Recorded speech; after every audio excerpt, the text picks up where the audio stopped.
Escucho la radio, prendo la televisión. Octavio Majuli, Tomás Pergolini. La noche se llena de emoción con la participación de Fonso Meri de Rory. Ale Chuca, Leila Lecha, Mal y muchos más. De 21 a 23 horas no puedo esperar. La pasión del rock envuelve el ambiente que rompimos. Es el programa que me encanta. Que rompimos escuchando su voz. La música nos lleva más allá. Que rompimos en esta hora sagrada. El rock nos une cada nota tocada. Hasta que no llego, se me complicó, puta, la próxima prometo ir.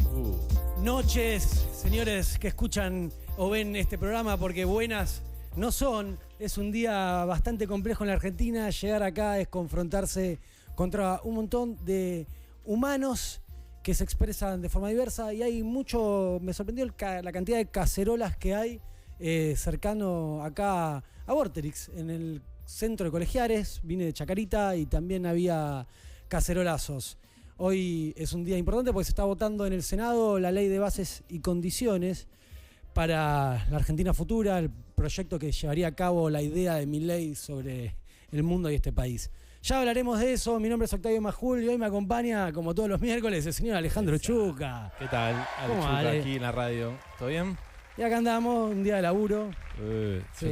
Muy laburo hoy, Mucho laburo y además con la complejidad de concentrarse viendo las imágenes que uno se ve cuando pone YouTube ya en vivo, te aparecen ahí los diferentes canales. Me sorprendió que La Nación Más y C5N tenían la misma cantidad de gente viéndola. Mira, estás mirando las métricas. Yo soy siempre de las métricas, vos me conocés. ¿Cómo era que yo las tendencias? Estás mirando las tendencias. Estoy mirando las tendencias. Sí, tremendo. Ya me levanté hoy y no veía nada. Es cierto. Había neblina espectacular. Digo, yo vivo en un piso muy alto y no tenía vista a la ciudad. Digo, debe ser porque llevo 2 meses de despensa. Me sacaron el servicio de panorámico. Y dije, no, es la niebla. Pero que, vos no veías nada. Estaba viviendo en una nube. Mientras estaba vivo. No. Y siendo el 10 de la mañana, no. Es la primera vez que suena, que lo haces literalmente, lo vivir en una nube, pero Sí. es un estilo de vida también. Sí, es una forma de ser. Pero que no se veía nada. Nada. Ni la vereda de enfrente. Mirá. No, una pared blanca. Me levanté y me asusté un poco. ¿Sacaste una foto? Sí, tengo. Después la mando.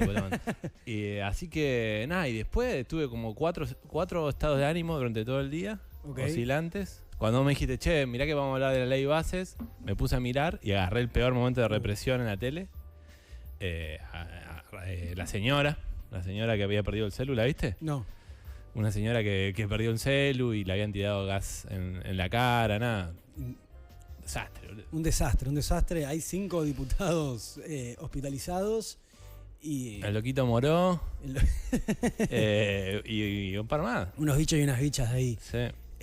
Y al mismo tiempo hay mucha confusión, como en esta Argentina en que vivimos, porque al mismo tiempo que algunos manifestantes denuncian que el gas lacrimógeno que se tiró era de una violencia inusitada, al punto que alguien decía, en el Estado de Israel esto está prohibido. Sí. Que debe ser como, si lo prohibió el Estado de Israel es porque debe ser heavy en serio, porque a nivel de seguridad interna el Estado de Israel siempre ha sido pro-tasers y como un paradigma hasta para el bullrichismo, la doctrina Chocobar.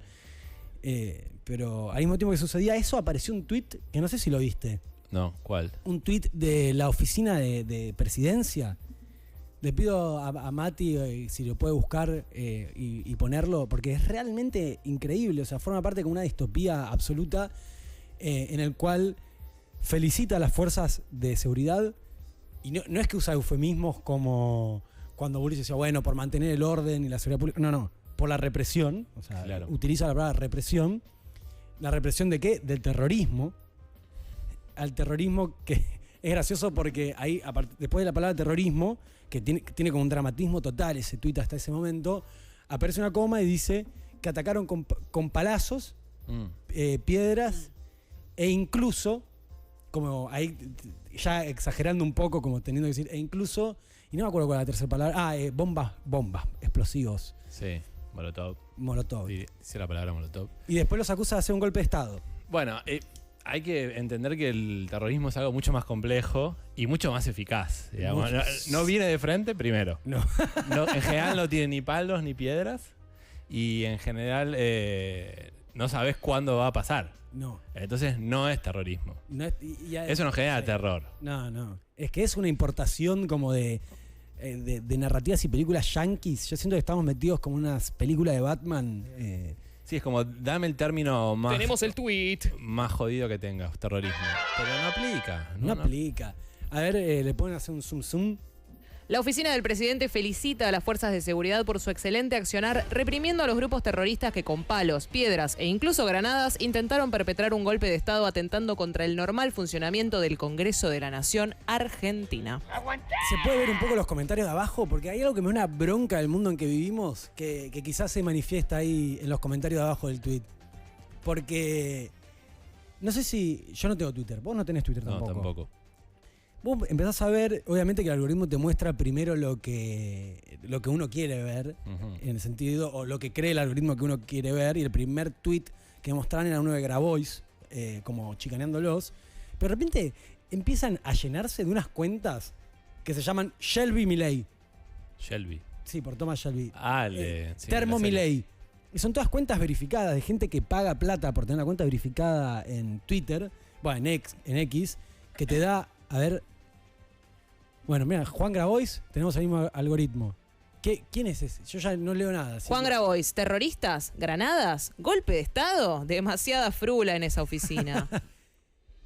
Los terroristas golpistas en cuestión, una pobre vieja gaseada. A ver, baja, quiero que aparezcan estos, que tarde o temprano aparece. O sea, Hay uno con león y serpiente. ¿Quién es? ¿Qué dice? Que no escapen estos tampoco de la justicia. Así vandalizaban el móvil radial incendiando ¿Cómo se llama la cuenta? en Cadena 3 de Córdoba. República, Silvia ¿no? Republicana Oc. ¿Quién es? Abajo. Silvia, la de la República. ¿Quién es esto? El golpe de Estado en cuestión. La historia lo juzgará. No, igual esto es a favor. El masista. Bueno, igual forma parte del mismo fenómeno. Qué falta de respeto a los golpes Todas de esas Estado cuentas bien hechos que verificadas. hubo. boludo. Obviamente, Una la falta de historia. respeto total. No, acá están todos los a favor, pero... ¿Pero son conocidos o...? Porque está este fenómeno que vos pagás una cuenta y de repente tenés la misma visibilidad que Grabois, que quizás se la ganó buscando visibilidad y atención. Se privatizó el tic ese, ¿no? La De atención. hecho, se acaban de privatizar los me gustas en Twitter. ¿Cómo? Se acaban de privatizar los me gustas en Twitter, que antes vos entrabas, por ejemplo, a la página de Milei, te fijabas en lo que él había likeado durante el día y quizás había likeado una foto de una mina en bolas O sea, hay gente y lo que- podías ver, ahora ya no. Mira, hay gente que hacía programas con eso, van a tener que cambiar la Absolutamente. programación. Pero no estamos solos acá, Alejandro, para hablar de esta, porque dada la gravedad de la situación y el momento histórico que vive la Argentina, he decidido convocar a los especialistas más capaces que yo conozco para discutir de esto, que Yo casualmente también. son gente que yo conocí en mi carrera académica. Son amigos, son colegas.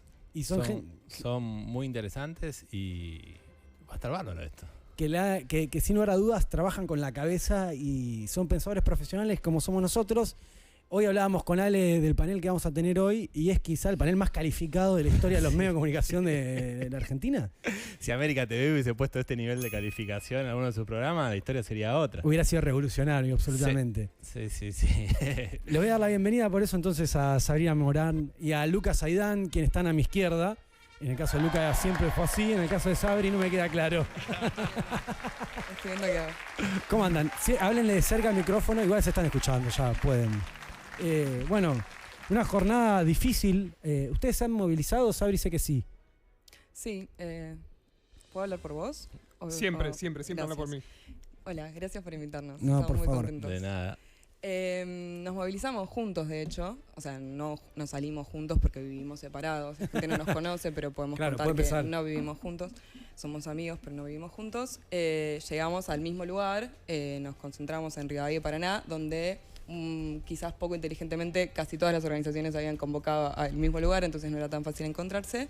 Pero lo primero que encontrabas, antes que a tu organización o a tus amigos, era una cantidad de gendarmes y con unas armas largas así, que eran armas para tirar balazo de goma, pero que ese balazo de goma de cerca, en otros países se ha llevado muchos ojos puestos, digamos, ¿no? Sí. Y esas armas que uno no está acostumbrado a ver acá. Impresionante, como te cruzabas, era como, guapa.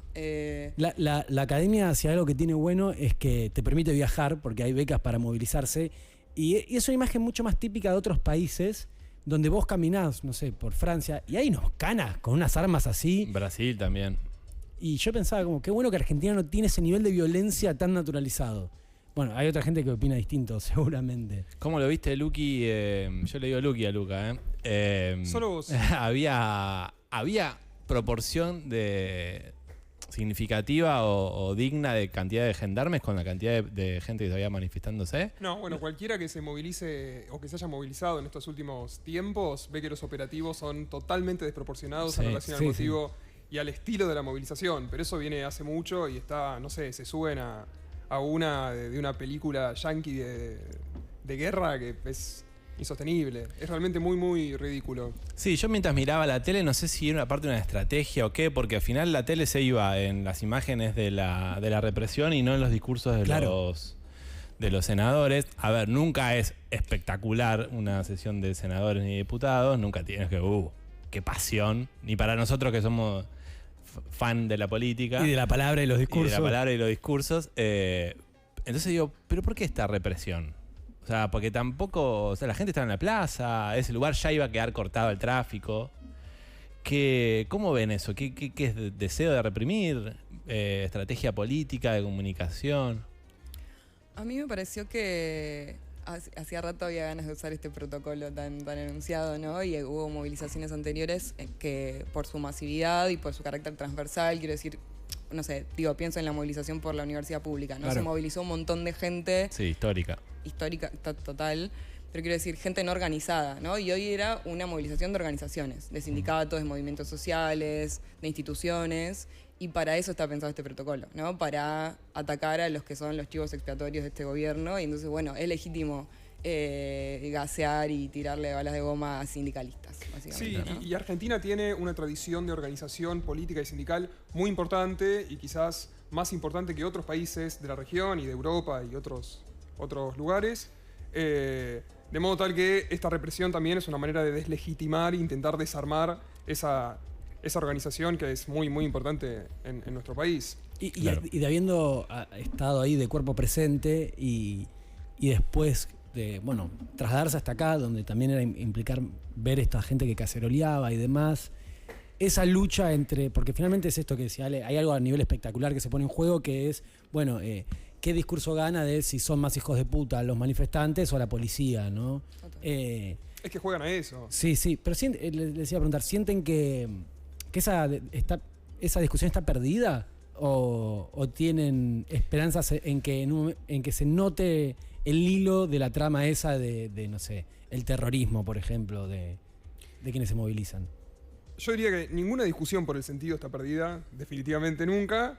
Y creo que de hecho no está perdida porque la gente se sigue movilizando, las organizaciones siguen estando ahí. Creo que lo único que nos tranquiliza o nos esperanza a algunos es ir a estas instancias y ver que hay un montón de gente en la calle. Porque hay un montón de gente en la calle y un montón de gente organizada y un montón de gente que sabe lo que tiene que hacer cuando ocurren determinadas cosas y cuando la policía o la gendarmería, las fuerzas de seguridad incurren en provocaciones y avanzan, las organizaciones saben qué hacer para proteger, cuidar a sus afiliados, sus compañeros, etc. Entonces me parece que eso es una pelea que se está dando todo el tiempo. A veces nos va mejor, a veces nos va peor. Siempre jugamos con una cancha inclinada, ¿no? Sí, y también me parece importante decir, quizás del otro lado hay gente que nos escucha y nunca fue a una manifestación, eso pasa, existe. Y recién, simplemente viniendo de mi casa y cruzando la Croce a Bras Thomas, y había gente caceroleando, y ya de repente ahí te sube un poquito el estado de ánimo. Sí. Quizás alguien se quedó en su casa, como yo, y angustiado viendo las cosas, y pasás por ahí y decís, no. Otros también están viendo que esto es un desastre. Esa sensación es recomendable para alguien que nunca fue, que vayan. De compañía, ¿no? De compañía, pero es fundamental para la psiquis de un argentino que está siempre inmerso en momentos históricos. ir a los momentos históricos. Aprovechen que vivimos en el centro de la historia. Y elegir de qué lado estar, ¿no? Sí, obvio, pero además, digamos, incluso hace bien, digamos. Sí. Y ¿sabes qué iba a decir, Ale, en relación a eso? Que es impresionante la cantidad de gente que tiene ganas de organizarse en este contexto. A mí no paran de escribir. Bueno, yo milito políticamente, milito sindicalmente. Bueno, no sé, hago política ¿Dónde? como 24/7. En ATE y en nivel sindical y en Tejiendo el Barrio, que es una organización que está, de hecho, acá nomás, en Playón de Chacarita. Claro. Y todo el tiempo, todos los días nos escribe gente que quiere hacer algo, porque como decís, está angustiada, se siente mal y dice, che, no me, o sea, sí, un rato me puedo quedar en mi casa, pero un poco lo que vos decías, Octa, cuando anunciabas en redes que íbamos a charlar hoy, como que fingir demencia ya fue. ¿Viste? No, ¿Cuánto nunca tiempo sirvió. podés fingir demencia? Sí. Cuando los Entonces- dementes son los otros, además. Mirá si vamos. Fingir ser libertario. Claro. Claro, sí, total. Un poco de basta de demencia, o sea, No, un poco no. de racionalidad, lógica. Es un chiste aburrido, ya terminó. Yo lo odio. El de fingir demencia. Sí, lo odio. Sí. Es malísimo, siempre fue malísimo. Siempre fue malo. Sí. Lo que pasa es que ahí no sé qué les pasa a ustedes. Para no fingir demencia, uno tiene que tener argumentos. Y para tener argumentos, tiene que tener discursos. Y generalmente los discursos uno no los crea solo en su casa, sino que los obtiene de referentes. Y lo que pasó es que teníamos un vacío discursivo de, no sé, ya de qué lado de la mecha estamos, o sea, cómo caracterizar a lo que somos. Pero esa ausencia de discursos es la que lleva también para mí a un fingir demencia, porque nadie sabe qué opinar, que es otra forma también de sentirse acompañado. Es, bueno, alguien piensa como yo y pensamos esto colectivamente. A mí esa crisis como del discurso, de decir, bueno, ¿en qué creemos? ¿Creemos en esto? ¿No creemos en esto? Y poder convencer a otro más. Primero hay que convencerse a sí mismo. Y eso es algo que bueno, vi que estábamos medio flojos. Sí, y a la vez hay una proliferación de discursos que tiende al infinito. Digo, Totalmente. nos faltan discursos y a la vez no hay una persona que quiera Que no opinar que no opina. pueda hacerlo. Sí, Mirá sí, lo que sí. miranos a nosotros. A cualquiera le pasa por la calle, le dan un micrófono y Si te quieren sientan saludar acá. Yo no quería. A su familia es ahora también. No, estoy bien. Prefiero que no. Decía, Sí, hubo un montón de discursos, incluso de libros, explicando el crecimiento de la derecha, la nueva derecha, el libertarismo, el anarcocapitalismo y demás. Pero faltan de los otros, ¿no? De qué hacer, de cómo volver a seducirnos, de volver a enamorarnos y de algo, de una idea. Y eso está muy vacío.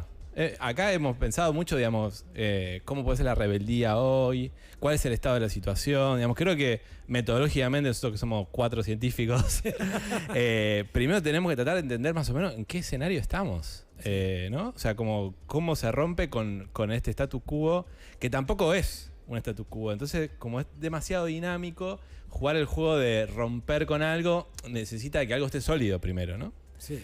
Entonces ahí ya aparece una dificultad. Es como todo el tiempo estamos en escenarios nuevos, insospechados y a veces directamente inéditos.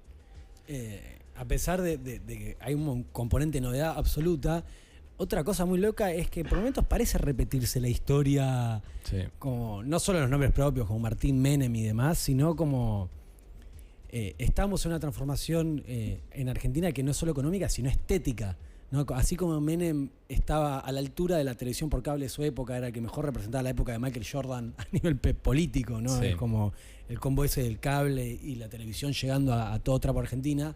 Milei tiene esta forma que es tan afín a las redes sociales, que es como una novedad comunicativa. Que No, pensaba que es una novedad comunicativa, pero que me hizo pensar lo que decía Sale, ¿no? No sé si es algo consolidado, ¿no? Hay que No. ver cuánto se puede efectivamente establecer esto, como si puede venir una identidad política. ¿Hay gente que realmente está identificado con eso o estamos en un momento donde, como vos decís, nadie entiende nada, nadie sabe en qué piensa sobre las cosas, estamos todos un poco agobiados, aislados, etcétera? Y entonces, bueno, eso es lo que hay, digamos. Pero yo no sé si da cuenta cabalmente de cómo se sienten los argentinos y las argentinas hoy. Claro. Creo que no, de hecho. A mí a nivel personal me pasó, dije, bueno, ganó Milei en diciembre, yo como ellos estaba haciendo una carrera en CONICET y de repente dije, che, no tengo este horizonte, pero a su vez sé que CONICET en un momento va a volver a existir, porque digamos, no creo que esto vaya a desaparecer, digamos que... Existe todavía, aclaremos. que existe como posibilidad real, sí, personalmente, en un momento dije, bueno, listo, esto se acabó, me vuelvo lo que sea, empresario, lo que sea, ¿entendés?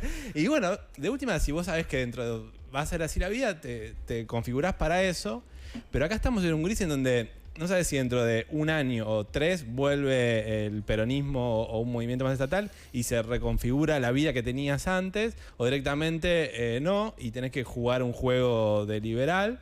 Entonces, ni siquiera aceptando las condiciones, o sea, en el modo más entregado posible, decir, bueno, listo, quieren que sea empresario, voy a ser... Sí. Ni siquiera, porque no sé si después vuelve lo que realmente me gusta. No, Entonces, pero es que no son posibilidades reales tampoco. No es que ahora se abre la posibilidad de, bueno, se terminó el pensamiento científico, ahora las carreras no son científico y artista, porque no nos copa. La carrera es empresario, así que cada quien será un empresario. No es una posibilidad real. No, tampoco. O sea, es una posibilidad mentirosa que nos venden porque realmente nos dicen, bueno, cada quien va a ser su propio jefe, su emprendedor, se juntan 5 y hacen una cosa, una startup, inventan y se vuelven millonarios o minan cripto. Total, porque si vos ves eso funcionar, decís, bueno, listo, quizás esto funciona, me sumo a esto, veo, no sé, lo hago a mi estilo. Pero tampoco está esa posibilidad. De hecho, no funciona. Como que hay que empezar Por eso a no retomar funciona. algunas cosas. Yo pensaba con el tweet y los términos. Hay que empezar a volver a hablar en algunos términos. Hay cosas que son verdad y cosas que son mentira. Cosas Sí, que son claro. falsas. Cosas que te dicen y mienten. No es así, no es posible, está mal, no sucede, no funciona. Esto no sirve.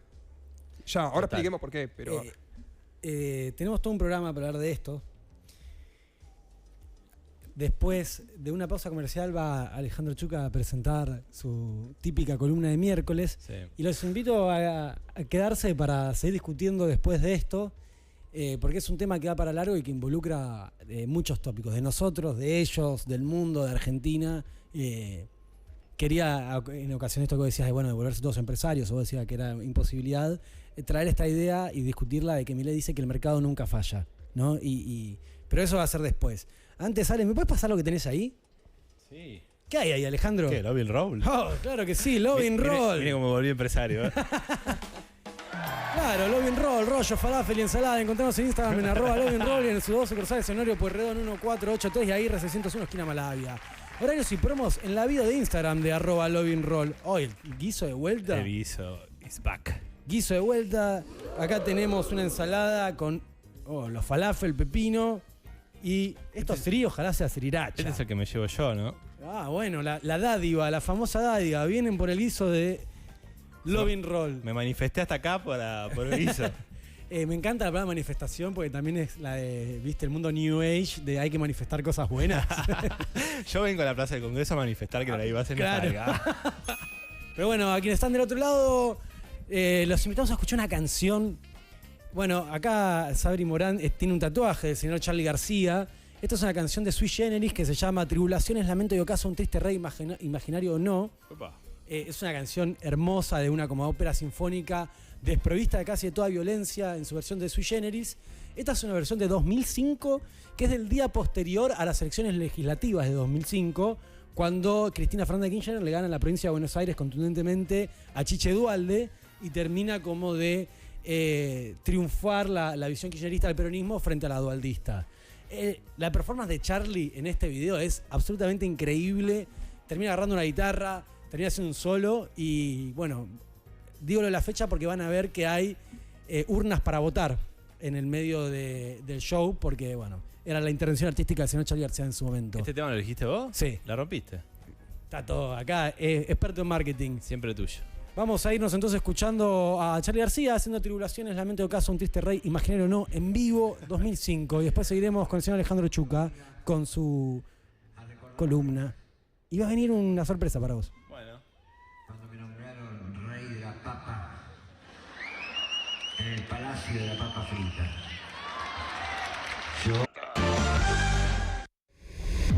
Nuevo contenido todos los días. En vivo. On demand. Como vos lo prefieras. Vorterix. Estamos donde vos querés. Chuca. Soy Ale Chuca. Sigue este programa llamado ¿Qué rompimos?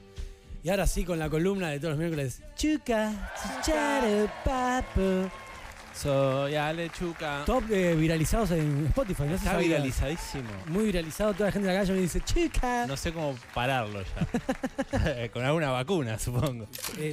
La vacuna digital. La vacuna digital, Sí, los antivirus. ¿Qué temazo? Vengo por eso. ¿Qué tenés ahí en esa bolsa, Alejandro? No, pero saludemos a mi amigo. Ah, es verdad, tenemos a la izquierda mía, Traigo a la un izquierda amigo. mía, al señor Ekaitz Cancela, el filósofo vasco, Esa. ya conocido acá en Argentina porque hace un mes que quiere nacionalizarse y ser de este país. Acá es fácil hacerse argentino. Oh, Y a su vez es difícil. Porque tenés que hacerte argentino. El primer mes es fácil. Sí. ¿Cómo estás, Ekaitz? Re bien. Re bien. Hoy le mandé a Ekaitz el mismo PDF que te mandé a vos de un libro compilando las 100 mejores frases del Diego. Ya lo reenvié. Ya lo reenviaste, ¿no? Sí, lo reboté. Ni siquiera te respondí y se lo mandé a otro amigo. Él me mandó una. ¿Qué decía la que me mandaste? Me dice. Mirá que seleccionó Ekaitz. Esta me la tatuaré para que me digas la nacionalidad. Me gustaría jugar la Copa Libertadores con la camiseta de Colón. Esa le gustó. ¿Esa? ¿Eso dijo Maradona? Sí. Eso debe decir, pero no paráis de llamarme Colono, pues esa me he sentido identificado. Por Colón. Por europeo, claro, esas cosas. Ah, mirá, para mí. No entendí, claro. No, jamás pensé en Cristóbal. ¿Quién es Cristóbal? Pero Ekaix pensaba. ¿Es Ekaix o Caix directamente? Ekaitz. Caix era el boliche acá. Porque Caix es un boliche que yo iba nada que ver con vos, pero. ¿Que no está en Ibiza? Vos sos muy de Ibiza, ¿o no, Ekaitz? Solo he estado cuando estaban las discotecas cerradas. Soy una vergüenza. Bueno, bienvenido. Ahora yo voy a hacer la columna y vos andá comentando lo que quieras. Él es filósofo. Sí, muy bien. Así que nada, hoy vamos a hablar de. Vamos a abrir con un video. Primero un video de Peter Capusotto. No sé si ya está a conocer, uno de los mejores humoristas de este país. Pero vamos a ver un vínculo insospechado para la década del 70, incluso para la mente desde hoy, entre hipismo, psicodelia y militares y ejército de Estados Unidos, ¿no? Okay. Una relación que en la década del 70, 80, 90, 2000 y 2010 y hoy sería inesperado, pero están uniéndose el ejército de Estados Unidos y los hippies. Están haciendo una alianza. Están haciendo una alianza que hace que este mundo contemporáneo sea aún todavía más extraño. Claro. Y hay que tomarlo como tal, entonces hay que pensarlo. ¿Y cómo es eso? ¿Está el videito? Ah, claro, el video de Capusotto. Es para que recuerden un sketch, no es que tampoco. Curso de detección y procedimiento ante el mismo. Buenas noches. En la clase de hoy seguiremos aprendiendo a detectar e intervenir ante la presencia de elementos ligados a la denominada cultura hippie. Recuerden, se escribe hippie y se pronuncia hippie. Se escribe hippie, pero se pronuncia hippie, o hippie, o hippie, o hippie, o hippie, o hippie. Afortunadamente, esto no pasa con la avenida Monroe, a la cual deberíamos nombrar como Monroe, y le decimos Monroe. Se escribe Monroe y se pronuncia Monroe.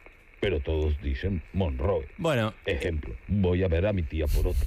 Ella vive sobre la avenida Monroe y sufre de... La policía y los hippies, cosas opuestas. Sí, este es un sketch en donde ironizan a la policía de los 70, por eso está en blanco y negro y tiene ese sonido sucio, en donde le enseñan a la policía a detectar un hippie, ¿no? Entre otras cosas, un hippie es alguien que consume psicodélicos, ¿no? Entonces, hay una pregunta que se hizo Nixon en 1971, que fue el que arrancó a prohibir todo el consumo de drogas en general desde... ¿Qué año me dijiste? 71. 71.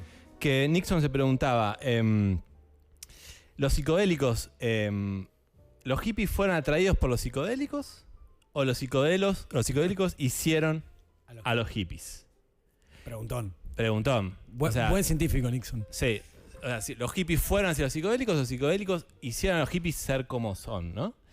Y la respuesta correcta es la segunda. Pero esto lo sabemos 50 años después, cuando empiezan a pasar que tenemos veteranos de guerra, marines, hippies. ¿Cómo? Que devinieron hippies. Mostrarme la primera foto, la foto de Matthew Butler, que pasó 27 años en el ejército, era boina negra, ahí lo ven. Y tenía, 27 años en el ejército, estuvo en las jerarquías más grandes, pero de repente se dio cuenta de que la estaba pasando muy mal. Hay un gran problema con los veteranos de guerra, se suicidan 17 por día en Estados Unidos. Uf. Un cuarto tienen o problemas de depresión, o problemas de adicciones, o problemas de ansiedad. Bueno, imagínense lo que está en una guerra. Si estar en el lugar más inseguro que pueda ya ocurrir. Si uno tiene ansiedad viviendo. De hecho, los primeros diagnósticos de salud mental tienen que ver con la guerra, ¿no? Y como el trauma posguerra. Sí. Que aparece ya en la Primera Guerra Mundial, no sé, justo hablamos antes de los Shelby. Tom Shelby tiene ese problema. Sí, el diagnóstico es estrés postraumático.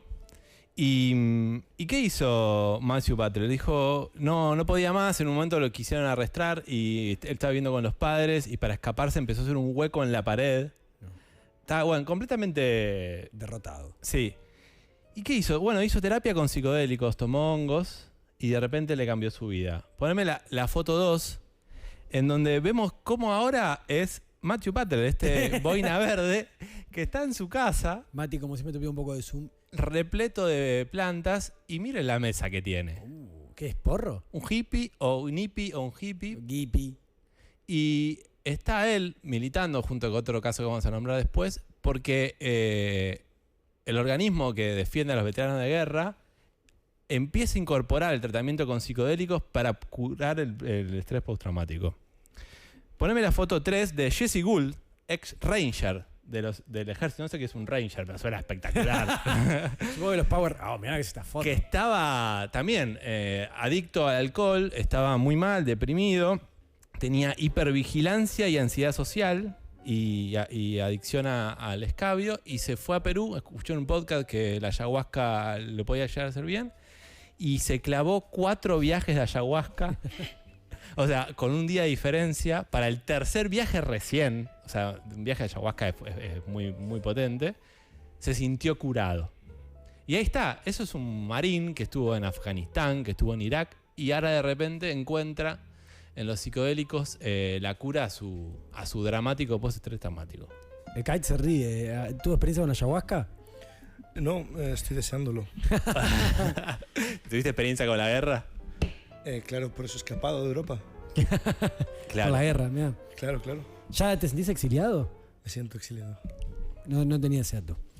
Bueno, entonces acá está, digamos, una relación que uno hubiese pensado insospechable entre psicodélicos y veteranos de guerra. O sea, ¿qué quiero decir con esto? El ejército de Estados Unidos está ya financiando, muy cerca de financiar investigación con estas drogas. Claro.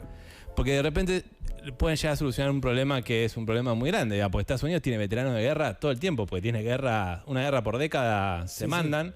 Entonces,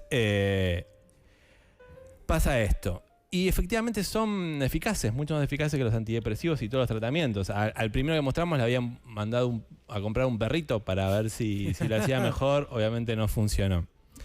Pero esto me parece como un gran proceso que viene dándose quizás desde el comienzo de Occidente, que es el proceso de descentramiento, ¿no? Hemos hablado del descentramiento de la Tierra como centro del universo, del descentramiento del ser humano como animal privilegiado en la evolución, del descentramiento de la conciencia que descubre Freud, el descentramiento de las criptomonedas del Banco Central, y ahora podemos estar hablando del descentramiento de la mente. También hizo acá una columna sobre hongos, que vamos a retomar algunos conceptos, que era el concepto de red neuronal por defecto. ¿Qué es esto? Digamos, algo que descubrieron los neurocientíficos investigando con psilocibina, con hongos, que demuestra que hay una red, que es por defecto, que es a la que caen nuestros pensamientos cuando pensamos en nosotros mismos. Las reiteraciones. Sí. Cuando pensamos en nuestro yo, en nuestra biografía, cuando tenemos pensamientos introspectivos, pero nuestros pensamientos caminan por esta red, por este camino ya allanado, ¿no? Entonces, lo que producen los psicodélicos es descentrar esa red. Digamos, producen el efecto de una ventana de anarquía mental, ¿no? Por ese momento, el cerebro deja de centrarse en los pensamientos habituales y aparecen pensamientos nuevos, ¿no? Incluso hay una frase muy, muy conocida de Stanislav Grof que decía: los psicodélicos son para la psiquiatría lo que el microscopio fue para la biología o el telescopio para la astronomía. Wow. Y un investigador contemporáneo, Kat Harris, dice: Freud decía que los sueños era el camino hacia el inconsciente, los psicodélicos son la autopista. ¿No?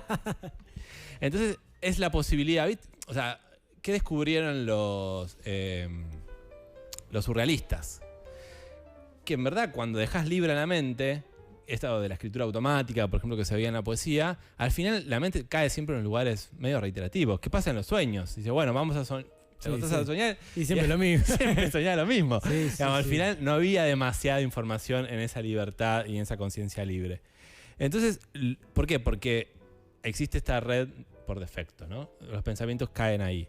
Entonces, cuando hay un consumo psicodélico, se puede descentrar esos pensamientos y aparecen nuevos. Entonces, todas las patologías que tienen que ver con fijaciones, como por ejemplo la depresión, por ejemplo la ansiedad, la adicción, los trastornos alimenticios, todo eso que tiene que ver con pensar, con el, ¿cómo se llama? El rumoreo, ¿cómo es el...?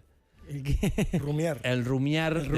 El rumiar del yo, ¿no? O sea, esto que se siente cuando se consume psicodélicos, que es la disolución del ego, es la disolución de la red neuronal por defecto. Claro, del gran Romeo. El gran Romeo, ¿no? Romeo Santos. Entonces, si vos estuviste con Romeo Santos en la guerra, ¿qué te viene a tu cabeza todo el tiempo? Miedo, peligro, en cualquier momento me matan. Entonces tenés una fijación con eso.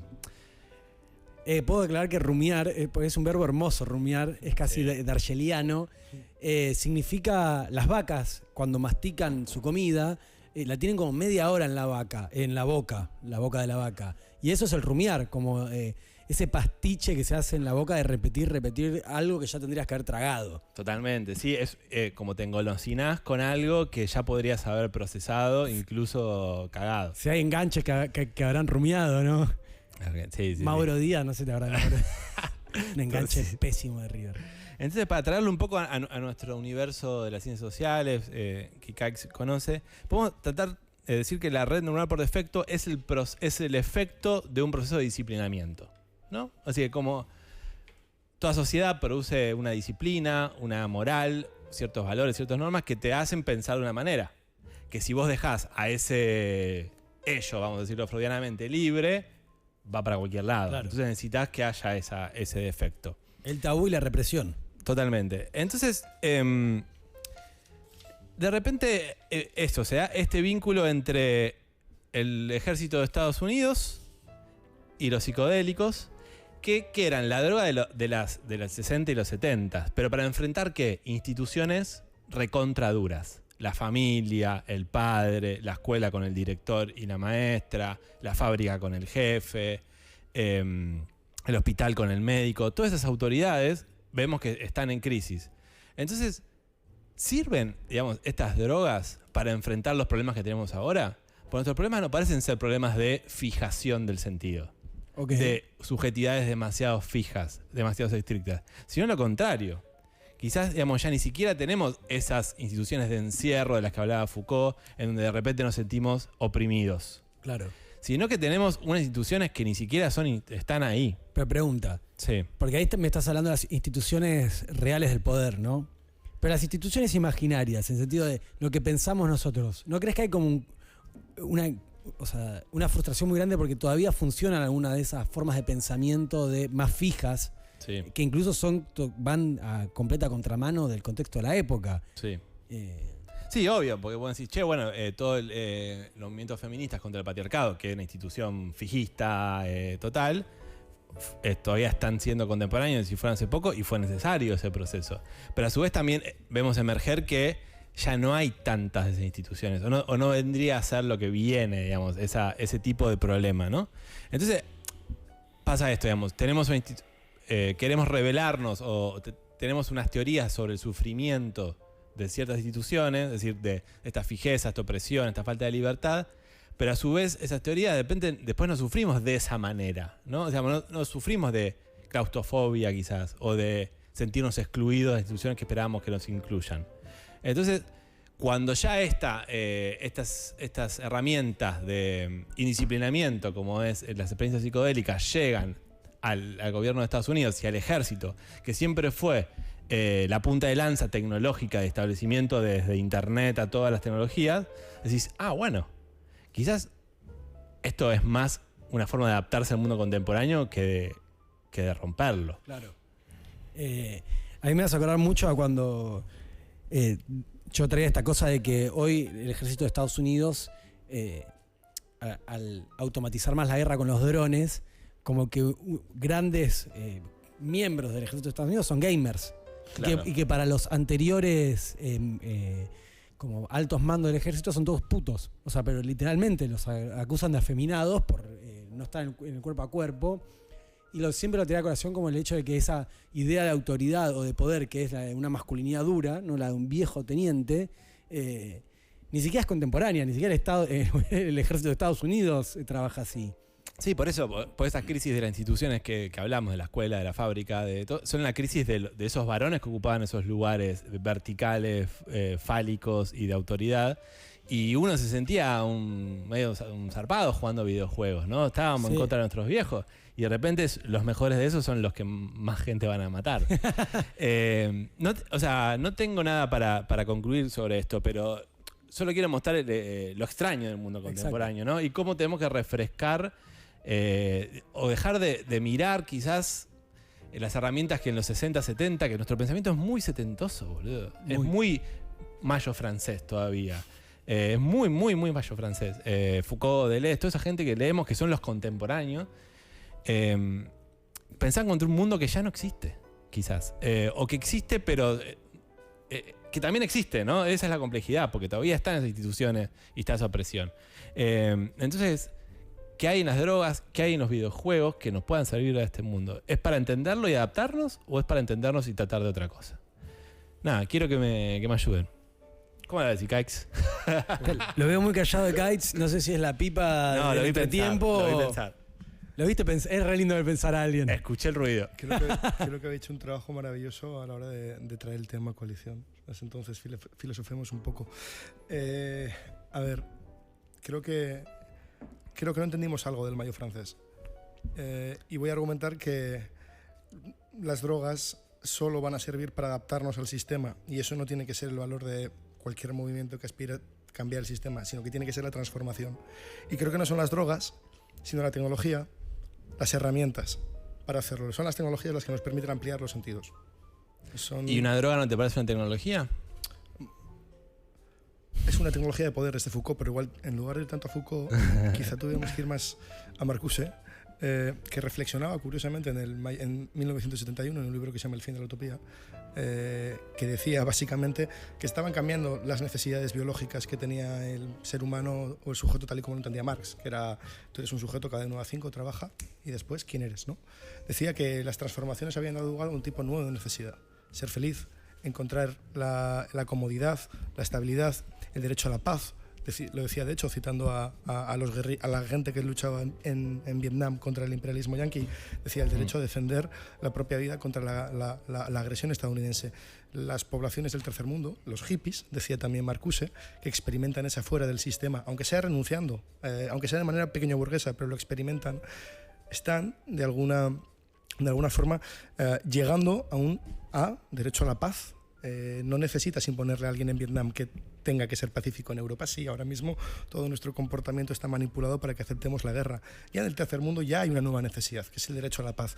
Y Marcuse decía también, citando a los hippies, era esta idea de jugar y trabajar, de introducir la libertad dentro de la necesidad, claro, no de crear esferas paralelas. Pero hoy ese es el lema de Google, por ejemplo, o de Silicon Valley. Y ahí quería llegar al presente. Hay un podcast que va a salir este sábado, que lo ha hecho Evgeny Morozov, que es un compañero de trabajo y para mí uno de los intelectuales más brillantes de nuestra época. ¿Cómo se llama? A Sense of Rebellion, que es el sentido de la rebelión. El sentido, el sense, esa es la clave, que cuenta la historia de Warren Brody. Esto es una investigación de 10 años, que fue uno de los primeros en experimentar con tecnologías inteligentes, tecnologías que expanden nuestras capacidades humanas. De hecho estaba en el MIT, fue uno de los pioneros, antes que Negroponte, que se adueñó de su trabajo, y era gente que estaba en los primeros experimentos de LSD del gobierno estadounidense, sin siquiera saberlo. Esta gente estaba en cabañas, tirándose en pelotas al baño, a los lagos, mientras pensaban en tecnologías que se asociaran a esta sociedad postindustrial de la que hablaba Marcuse. Quiero trabajar de eso. ¿No? Claro, esta gente tenía, ves las cuentas, las muestra Morozov en su podcast, vivía con $10 al mes, se pasaba. Era una cuestión muy psicótica, pero ellos dijeron una cosa muy interesante, que es lo que quería traer aquí de manera provocativa. Después de haber experimentado primeramente con el LSD, después de haber creado un laboratorio sobre ecología financiado por la visión más dura de las empresas y del ejército, ellos llegaron a la idea simplemente de que la tecnología tenía que ser como el LSD. ¿Entiendes? Claro. O sea, no necesitas que el LSD expanda tus capacidades sensoriales. Puedes tener, que la tecnología, imaginémonos en la pista de baile, a medida que sientes que el DJ aquí en Me Gusta de Buenos Aires, cuando ve a la gente cambia, se adapta permanentemente. Si tuviéramos mecanismos, no tecnologías que nos traquean y nos controlan, sino que sienten quizá nuestras pisadas, nuestros movernos, cuál es el ambiente, el ecosistema, puedan cambiar las luces, puedan cambiar los temas, podamos llegar a sensaciones, a sentidos, a formas de expandir nuestras capacidades humanas y, por tanto, lo que entendemos como necesidad humana, porque ha cambiado el concepto de naturaleza que tenemos el propio sujeto, y ahí es donde entra el feminismo, donde entran todos estos movimientos que tienen más capacidad de innovar que una startup, juntándose esas personas en un espacio que no es una sala de fiesta, es una asamblea, juntando, hablando, innovan, crean, hacen algo que ni siquiera una startup puede hacer. Entonces, quizá tengamos que reflexionar un poco en esa dirección, ¿no? En la tecnología no como la entendemos, como ciencia aplicada, como si solo lo pudiéramos utilizar de manera para planificar, para aumentar la producción. Sí, instrumental. Sino ese sentido de la rebelión. Y cómo la tecnología puede servir para además no conservar, ni para sobrevivir, ni para adaptarnos a un mundo que se va a consumir por el calentamiento climático, sino para transformarlo. Yo siento que tu provocación igual es muy... acompaña, porque un poco Ale trae esto para decir, ojo que la tecnología, podríamos decir, o el LCD, porque en este caso estamos diciendo que son prácticamente iguales, por sí mismos no necesariamente llevan a la experimentación o a la libertad, sino que hay que politizarlos, es decir, hay que disputarlos. Sí. Es 8000 ha claro. politizado esa libertad, ha politizado esa carencia, la tecnología como instituciones. ¿no? Y como promesa también y como esperanza. Ha politizado las crisis de la institucionalidad popular peronista para tratar de derribarla y colocar el mercado en su lugar. Entonces tenemos que recuperar esas instituciones que no son estrictamente la de relación capital-trabajo, que está anticuada, y recuperar quizá la dimensión de la libertad, ¿no? Sí, y bueno, lo que pasa es que eso hubiera implicado, y esto va a estar muy interesante discutirlo después con los compañeros que van a volver, una relación entre Estado y cultura que para mí no hay, en su momento, bueno, casi todos acá hemos sido becados o trabajamos en CONICET y tuvimos la suerte de trabajar ahí, que realmente fue para nosotros un experimento increíble porque era una producción estatal de inteligencias. Sí. Y en su momento me parecía que había que profundizar esa idea y hacer un CONICET de artistas, y llevar al Estado a lugares donde incluso en el siglo XX no se había animado a hacer, que también implica una discusión muy fuerte sobre la burocratización, tanto del pensamiento como del arte en ambos casos. Pero si el arte es si el arte es economía, es cultura, y la cultura es economía, y son casi sintagmas iguales, tener una producción general de artistas, bueno, es lo que hace también el Estado coreano con el K-pop, pero ahí sí a nivel industrial. No sé, ¿tenés opiniones sobre el K-pop? ¿Qué tenés sobre el K-pop? No picar este anzuelo. Porque a veces... no adularé a Mark Fisher en esta mesa. Porque a veces pienso que, que es algo stalinista, Kites, entonces le pregunto... Recibí muchas críticas por afirmar públicamente que Rosalía estaba más cerca del primer Marx que Stalin. Mira, ¿en serio? O sea que estoy baneado por los stalinistas ya de por vida. Me interesa esa afirmación. Pero bueno... No sé, sí, la experiencia que tuvimos en CONICET para hablar de una institución estatal, supuestamente que tiene, como toda institución estatal, ciertas normatividades y demás, no fue mi experiencia, digamos. Yo me sentí más enroscado por la imagen, el fantasma que yo pensaba que era la academia, que lo que finalmente terminé siendo, que fue lo que yo tuve más cercano a mi deseo. Pero... el problema es eso, ¿qué hacer con la libertad? Porque parece ser el valor contracultural de estas instituciones que parecían quitártela.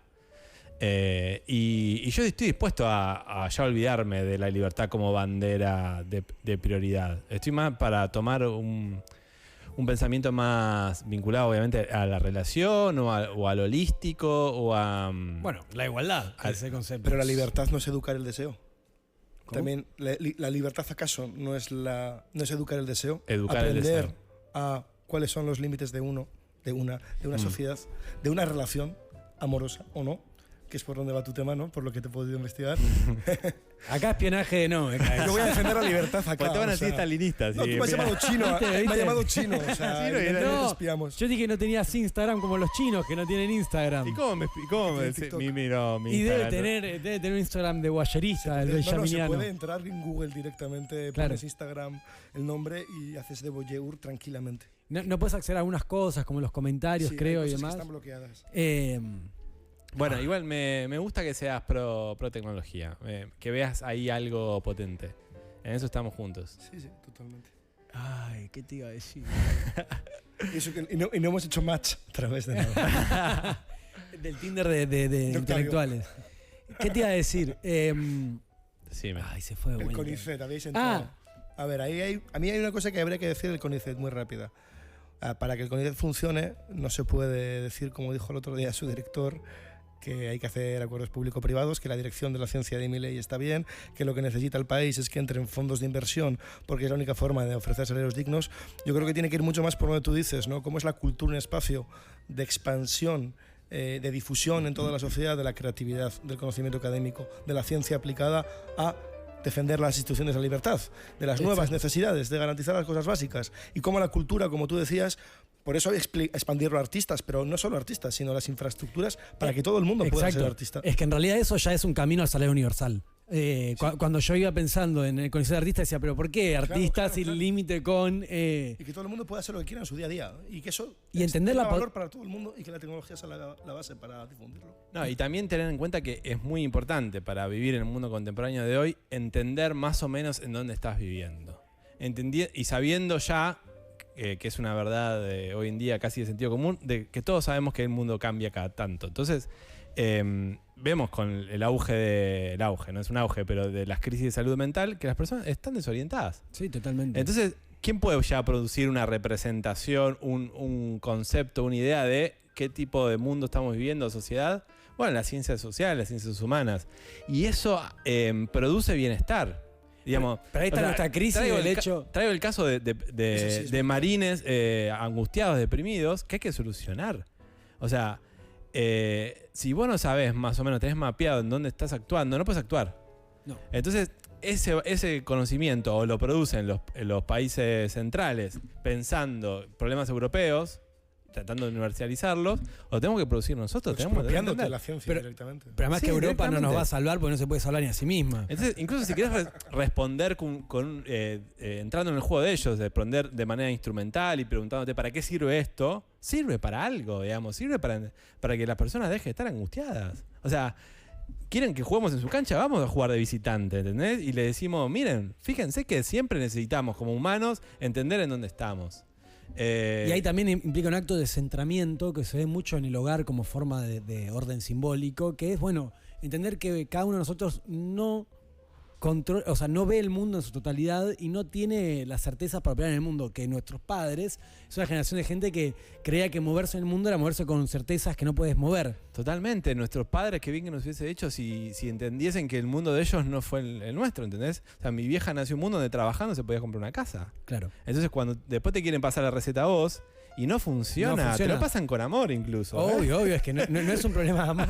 No es un problema, no es falta de amor, no es cinismo. Es falta de comprensión. Es falta de comprensión del mundo. Y no tiene por qué entenderlo, porque... Hoy sí. Hoy sí, pero bueno, entonces, ¿cómo hacemos para que esas personas sepan que las recetas de su vida ya no sirven más? A mí me parece muy noble todo el trabajo que haces con tu mamá, mezclándole hongos en sus tés para que... Ay, me encantaría. Sería increíble. No me animo porque todavía distingo entre madre e hijo, pero el día que rompa con eso... ¿Te vas a acordar ¿Te acordás cuando Luca, el de voz grave, no Luca, sí, el que vino hoy? El Fibra. Sí, el Fibra se comió sin querer unas cookies de porro que estaban en mi casa, una persona que cuidaba mi casa, se comió unas cookies de porro y no tenían claro que se había comido unas cookies de porro y tuvo una reunión de trabajo, sí. Y matemático o físico. Es el socialismo que queremos. Reuniones de trabajo de cookies con porro. O sea, pero él no lo sabía y era importante que no lo sepa porque él como que no consumía tan seguido, quizá le tenía demasiado respeto y está recontra drogado. Está las gratis y repártelas por la sociedad y ya está. Así en secreto y la rompió en la reunión de trabajo. Sí, se tenía que presentar a ganarlo al trabajo. En Euskadi nos metieron la heroína para acabar con el terrorismo de ETA. ¿Y funcionó? Sí, creo que funciona. No, es que, igual tenemos que empezar a distribuir gratuitamente, avisando o sin avisar, galletas de porro. De porro. Tengan cuidado con cualquier cosa que le ofrezcamos a uno de los que está acá en la mesa. Ale, elegí una canción que te gusta para cerrar tu piso. Uy, sí. Y después abrieron la gran discusión universal con el panel más calificado de la historia del país. Todo lo que pasó hasta acá fue en verdad para que pase lo que va a pasar a continuación. Exacto, lo que no estaba preparado. Exacto. Lo que escapa al orden de la Pero pará, conversación. ¿ya fueron al libro Ref a comprar libros? La librería de referencia, yo he ido ya. Traje uno para recomendarle, un pensador argentino para recomendarle a nuestro amigo Vasco. Todos los sólidos se desvanecen en la fluidez. Un pensador que murió en el 2004. Mirá. Ahogado. Ignacio, ¿cómo ahogado? Ahogado. Marcel McLuhan es el autor de la frase, ¿no? Sí, pero él pensaba mucho en la diferencia entre lo sólido y lo fluido. Contemporáneo a Bauman, no la saca de ahí y nada, y su libro es absolutamente contemporáneo. Entonces ya tiene el valor de que alguien 20 años después está diciendo cosas que todavía valen la pena. Entonces lo encuentran en el libro Ref, esto y muchas cosas más. Ubicás ese apellido, ¿no? ¿Por qué? Leukovich. No, ¿tendrá algo que ver con el periodista? Claro, no sé, seguramente. Los Leucos son Leukovich. No, no creo. No, son Leukovich. Pero no tienen que ver con con Ignacio. Vamos a averiguarlo. Lo googlean. Bueno, gracias Libros Ref por darle para leer a mi amigo que se dilute los libros y me los comenta a mí que ya no tengo tiempo para hacerlo. Nos vamos a ir escuchando una canción de hip hop nacional. ¿Qué será la vida de Toby, no? Esto es Toby haciendo TNT. Una bomba.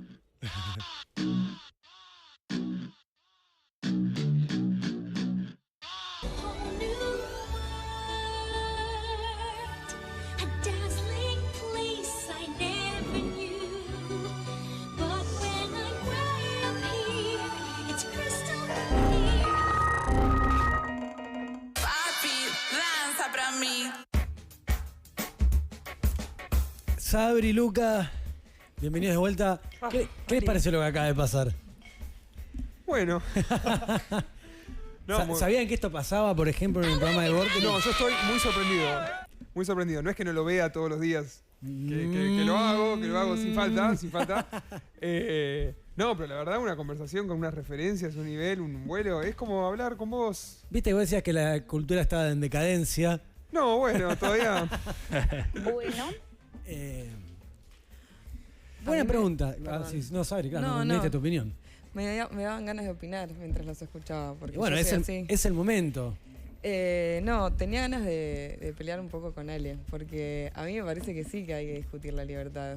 Porque, como dice ya que él habilitó tirar referencias, voy a tirar alguna. Name dropping. Arendt dice, ¿no? Una señora que leemos bastante. Judía alemana Hannah Arendt.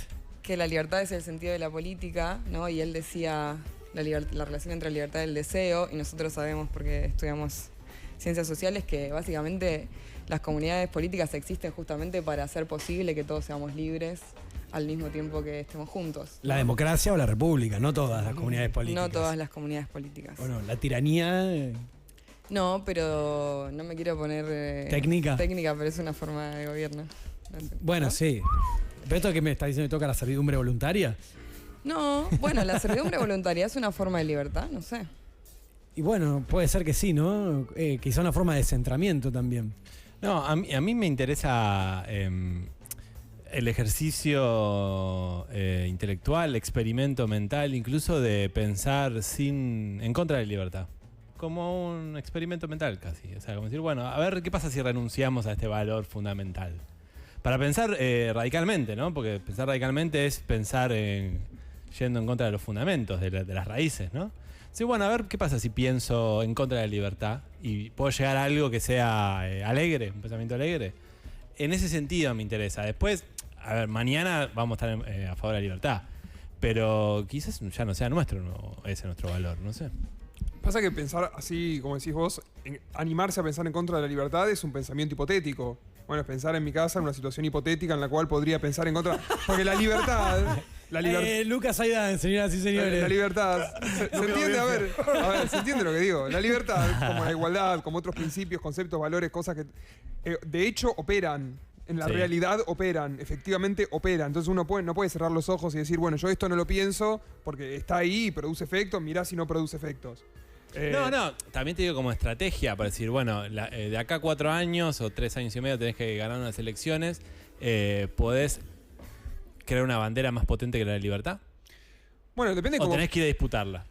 Sí, depende en qué nivel pongas la libertad, así como un término para hacer una campaña política, que quizás eso, no sé, las personas que hacen marketing político sabrán qué término pega más en tal o cual momento, pero como valor fundamental, ordenador de las comunidades políticas de la modernidad, es un poco ineludible. Yo ahí tomo la referencia a Sabri, también podemos sumar si quieren, a Wendy Brown, filósofa norteamericana, que criticó bastante a ciertas izquierdas por relegar el concepto de libertad y dejárselas a las derechas, y después pasan las cosas que pasan. Pasa que la relación entre libertad e igualdad, ¿no? Esa relación complicada, problemática, dialéctica, bueno... ¿Dia qué? Dialéctica. Googleen dialéctica. Tarea para hoy, googleen dialéctica, les va a cambiar la vida. Me encantaría que él tenga un programa con el chat también, ¿no? Como puteándose con el chat. Yo estuve recién cuando ustedes estaban hablando, estuve viendo algunos comentarios y la verdad que todo muy, muy desagradable. No caímos tan bien, me parece. No caímos tan bien, pero la verdad que los términos de los comentarios, nadie decía dialéctica, nadie tiraba ninguna referencia, bastante pobretones los comentarios, así que ningún problema. Claro, no tiene que te discutan igual. No pido tanto, pero un poquito.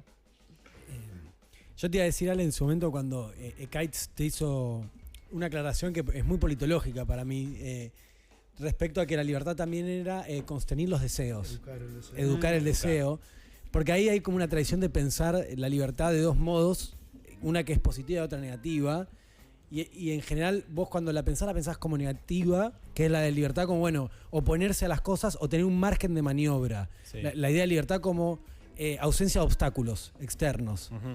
Y hay otra tradición de pensar la libertad, que en la que, por ejemplo, está Kant, que es positiva porque para Kant libertad no es hago lo que quiero, porque sería como seguir tus pasiones todo el tiempo y estarías dominado por las pasiones bajas, sino que libertad es guiarte por la razón, ¿no?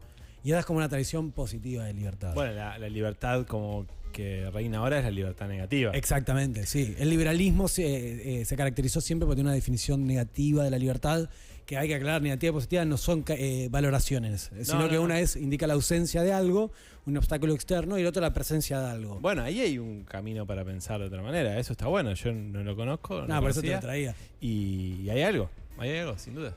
Que ahí aparecen los otros. En esa libertad positiva, lo otro está contemplado, porque ya no es solo un ensimismamiento, ¿viste? Y como el otro es un obstáculo, no.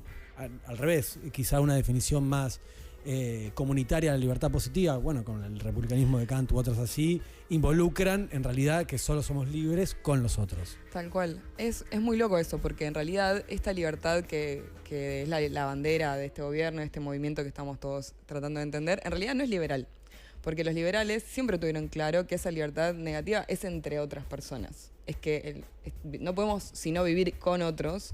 Por eso tenemos que pensar, bueno, ¿cómo somos libres entre todos sin estar pegoteándonos y sin estar interfiriendo demasiado en lo que el otro tiene ganas de hacer? Y ahí está la relación entre libertad y deseo. Ahora, muchas de las cosas que tenemos ganas de hacer son con otros. Y son posibles solo si las hacemos con otro. Por ejemplo, charlar, que es lo que estamos haciendo acá. Sí. Yo no puedo charlar sola. Es re aburrido charlar sola, ¿no? Decímelo a mí que ayer estuve divagando.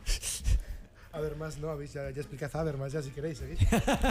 No. Acción comunicativa versus Marx, abstracciones. Para nada. Va a quedar no nos estás entendiendo. No te estás entendiendo, ¿eh? No me prejuzgues, Habermasiana. Era una broma. El habermasianismo es un problema europeo. Era una broma.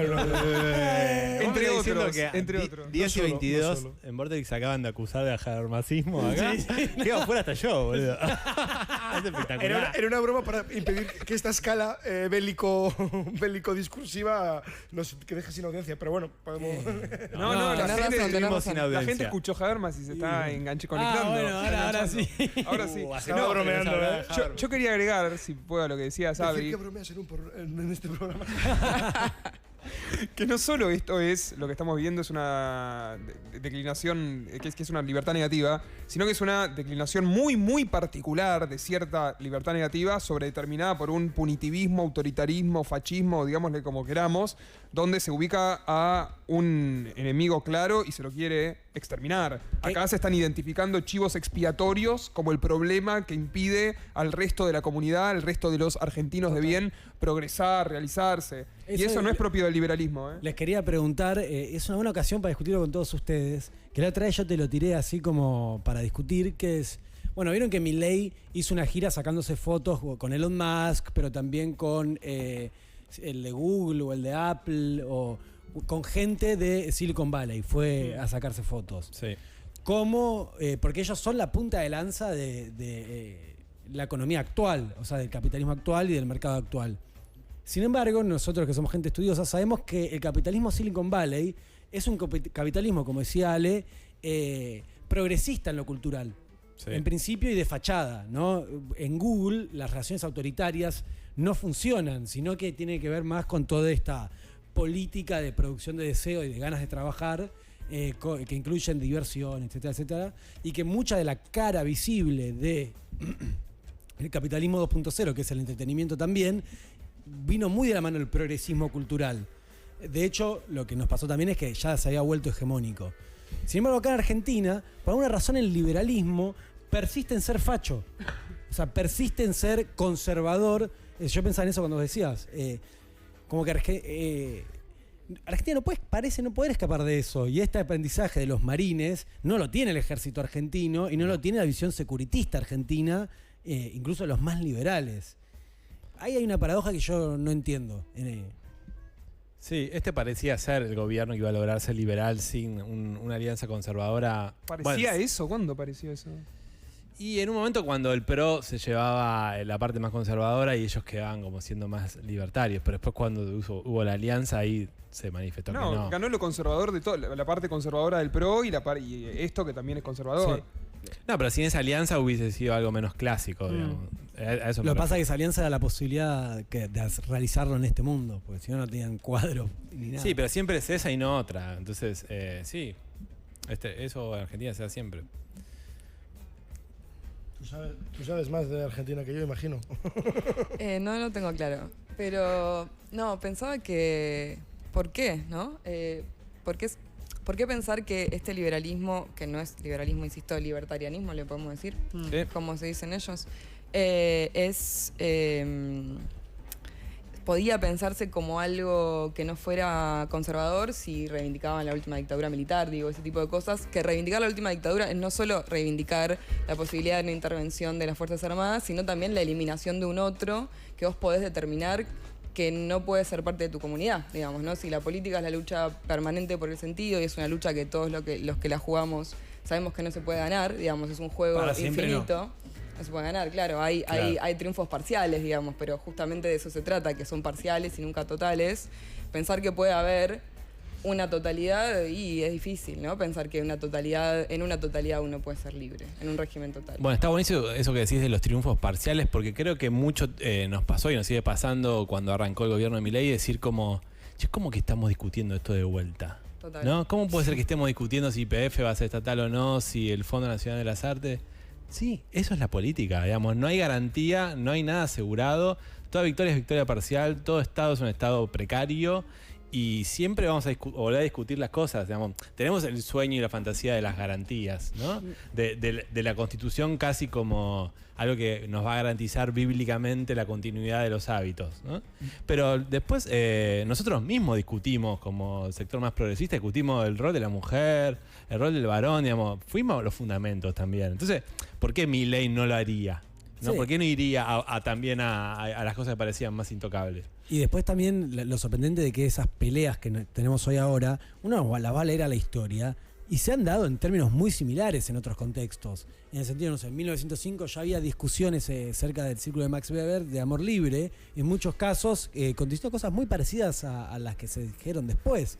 Ni que hablar que ya en el 60 o en el 70, bueno, ahora está leyendo ese libro de rock, entrevistas a la escena rockera de los 70, como que siempre parecía haber una dicotomía entre dureza y blandura como forma de vivir incluso. Y no sé, una banda que era la Cofradía de la Flor Solar, en la cual estaba Sky Bellinson, y que venían del Instituto de Itela, de Minujín y demás. Bueno, ellos que tenían conductas medio hippies los reprimían, los metían en cana y en un momento les empezaron a romper los equipos y tuvieron que dejar de tocar. Donde de vuelta recuerdo medio de que decías, bueno, es setentista la época. hay como dicotomías que aparecen todo el tiempo y que se ve que vamos a tener que estar acostumbrados a pelearlas. Es que sí, cuando vamos a buscar fuentes de inspiración, de alternativas, rebelde, ¿a dónde vamos? A los 70 todavía, ¿no? Sí. En los 80 no encontramos nada, en los 90, en los 2000, ¿no? No sé. En los 80 también, ¿Qué hay? Y en los 80 todo el rock. No, pero hay nivel intelectual que lo que dice. Sí, No, no sé si es a nivel estético más. No, a nivel general. A nivel Por general. eso siento que caemos mucho en esa década que quizás ya rindió todo lo que tenía que rendir, que fue un montón. Pero a nivel cultural, ¿no te parece que los últimos, o sea, de 2015 para ahora estuvo más predominado por algo mucho más ochentoso, noventero? Ochentoso lo indie, noventero en el hip hop. Sí, pero todo eso nos armó políticamente en otro lado que no sea una libertad de avance. Totalmente, no, yo te lo decía solo en el plano cultural, no en el plano político. No, eso sí. Sí, obvio, no es que la cultura se frenó. Elegante gobierno, ¿no? Pero la cultura contracultural. ¿No existe el trap? No sé, no sé qué fuentes puede beber ahora. Del trap, ¿no? Del autotune, ¿no? Que es maravilloso. ¿Vos ves algo en el autotune? ¿Eh? ¿Ves algo en el autotune, una posibilidad? No una posibilidad, sino una expresión. No en el autotune, sino en el uso de la técnica para acompañar la creatividad en los procesos de creación artística. Claro. No necesariamente aplicada a la sala de baile, quizá al proceso de producción. O sea, que los mejores ingenieros informáticos estén al servicio de Rosalía, de los Rolling Stone, y que eso no se dé en espacios ocupados entre músicos emergentes o consolidados dentro de otros circuitos culturales y sociales, apoyados de ingenieros radicales y rebeldes dentro, y hackers dentro de sus movimientos, que no solo sea hackear el sistema, sino que sea a acompañar los procesos de creatividad humana, ¿no? Sí, el tema es que una cosa es que la técnica acompañe los procesos de creatividad humana, que está al servicio de esos procesos y que sea un instrumento, que la técnica sea un instrumento en esos procesos de creatividad, y otra cosa es que esos procesos de creatividad estén reducidos a la técnica. Y que sin autotune una persona que no pueda cantar, no sea artista, no. Son dos cosas distintas. Igual que la política, el arte no debería verse reducido a la técnica. Y en esta época sucede bastante que el arte se reduce a la técnica y que la política pretende, ingenuamente, reducirse también a la técnica. Claro, es muy curioso porque, o sea, Milei ha montado toda esta gira, aparte de para... Yo me descojono con las crónicas de Clarín diciendo que... O sea, me parto. Ves el absoluto caos que es el gobierno argentino, porque es incapaz de, con 4 ministerios, gestionar lo que es la complejidad de una organización institucional como es la del Estado, ¿no? Entonces, sí, ¿verdad? es distópico. Entonces, ves que el tipo, en lugar de reconocer esto y tratar de atajar la crisis política, que además hoy se vota la ley de bases, el tío se va de viaje institucional. O sea, es distópico. El tío no pisa el país. Entonces, va a este país, todo lo que saca de este país, de esta gira por Estados Unidos con los CEO, que se junta ahí con todo el mundo, se hace fotos siempre con su pose de marciano, y todo lo que consiguen, todo lo que se concreta esa gira es: hoy se hace un comunicado desde el ministerio, que sé qué ministerio es, desde el gobierno de Milei. La oficina de la presidencia, esta copia, ¿no? Ni lo sé, ya no conozco la institucionalidad. No, nosotros tampoco, no hay. No hay. Es nueva, es nueva. Y todo lo que anuncia eso, que se van a crear 75 empleos.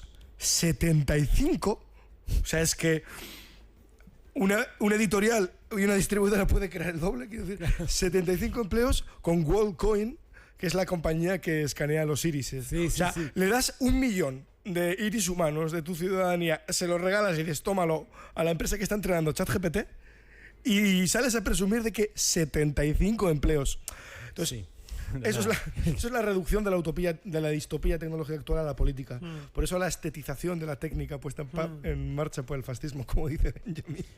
Es que tenemos que responder con la politización de la tecnología, de las infraestructuras de Silicon Valley, recuperar SAT como mecanismo como infraestructura básica del Estado para dar soporte.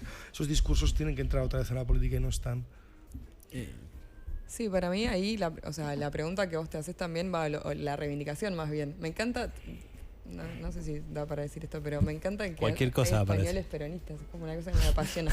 Sois internacionalistas, entonces a favor. Pero por supuesto que sí, bienvenido compañero. No, digo, la pregunta es por la soberanía, ¿no? Lo que vos estás diciendo de ARSAT es una cuestión de soberanía. Hoy lo que se está discutiendo cuando se discute la ley bases es eso, ¿no? Esta consigna que atraviesa un poco las manifestaciones en contra del gobierno, que es la de la patria no se vende, tiene que ver justamente con que lo que está en cuestión es la soberanía de nuestro país, la soberanía política y económica. y simbólica también, ¿no? Si vamos a seguir teniendo la misma bandera, vamos a tener otra. ¿No? Por ejemplo, la cuestión del RIGI y todo eso tiene que ver con, bueno, vamos a dejar que un montón de gente venga y use nuestras cosas como quiera, sin dejarnos nada, sin que el suelo argentino sea argentino, sin que los recursos naturales sean nuestros. Digo, ¿dónde radica la soberanía si no es en lo más telúrico que tenemos, que es nuestro territorio? Ciencia y soberanía se escuchaba en la manifestación universitaria, ¿no? Volviendo al mayo del 68, ¿no?